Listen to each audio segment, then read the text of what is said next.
Okay, so here's a quick video on how to print using the Canon Pixma printer MG5750 for the first time. Right, so you can see I've got it. It's not on. I just press the power button. You see the device light up. Flip that open down from the side. And this is where it gets a little bit confusing. You want to pull that out and this, and then you can pull that forward. Now, I would always recommend not just using one sheet in here. Even if you need one sheet, only one sheet, it struggles to pull through. So there's that. And then this is the, let's call it the exit tray. I don't know what it is actually called, but you just pull that down from the top. And so when it prints, it'll pull through into that. And you can just then go onto your computer, and if you haven't set it up, if you're on Windows, just type in printers in the bottom left, printers and scanners, and you press add a printer, and it will then search for your printer. Now in my case, I've already done it, and you should see it here.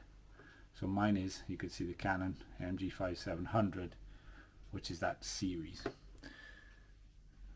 And just add the one that you need, and then you can just print to it from there. So if I wanted to print this, I'll just press Ctrl and P to make it easier, and you should see it in the drop down list on your print dialog options. Again, it's not got the exact model, it's got the series number, so the 700 MG5700, and I know that's right. And then I can just print. I got it wrong. I told you the wrong thing. I forgot. And this is why I do this video.